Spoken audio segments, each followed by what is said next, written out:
This chapter now tries to provide some specific principles and strategies and tactics for going forward with this religion and ecology alliance, developing the ethical dimension of climate change. Here is a nice statement quote from Thomas Berry, who was a cultural historian and a scholar of the world's religions, especially the Asian traditions. This blurb I picked from Wikipedia on him. The universe is a communion of subjects, not a collection of objects. Okay, it's not just a collection of objects, but it's a communion of subjects. Okay, just beautiful words, right? So the author provides some principles, strategies, and tactics to go forward, build on these things that have evolved over time as that we looked at. Two foundational principles: valuing nature and honoring humans. Valuing nature and honoring humans. Value is not just financial, it's also a moral value. What is the moral value of nature? Do we always have to put a economic value on it? Then I explore two key strategies: thinking consequentially and integrating solutions.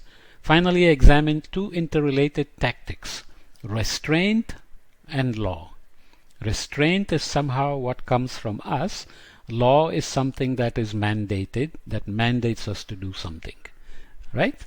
Both are created by us, but one is somehow more coming from, let's say, enlightened self-interest or self-awareness about our own view of climate change as a moral value. So here is the moral value of wilderness, the book by article in the conversation, the really good forum on which very beautiful articles get written. So just think about the moral value of wilderness. What does it mean to you? Contemplate on that. So here is a photo that typifies the rapacious behavior of human exploitation of natural resources. Okay, this photo shows the extraction of oil from the tar sands in Alberta, Canada. Turned out to be incredibly inefficient way of doing things. There was supposed to be a pipeline moving the tar sands down into the Gulf of Mexico to be refined, and it was so carbon heavy and so inefficient in terms of the amount of carbon you would get for all the damage you would do to the environment and the emissions that would come from it, water pollution, air pollution, plus adding carbon through these very inefficient source of energy as well. Okay, the first foundational principle here is valuing nature as a source, not a resource.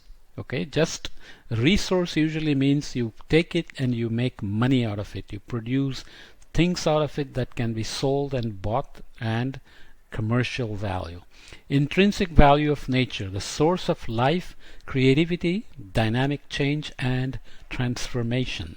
This is this journey of infinity that we talked about, right?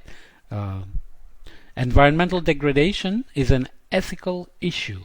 That's from this article on moral value of wilderness as well.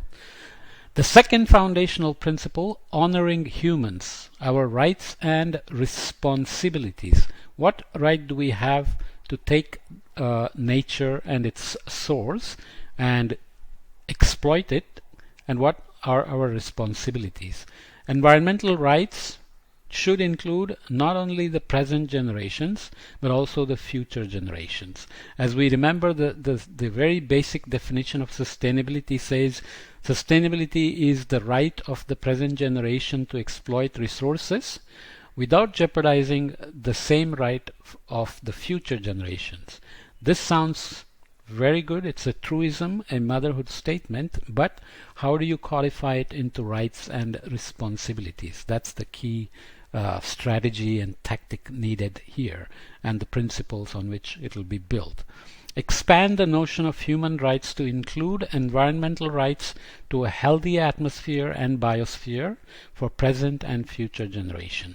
So Human rights are not just about do unto others and justice and legal systems and right to make a living and so on, but also right to healthy atmosphere and biosphere for us and for posterity.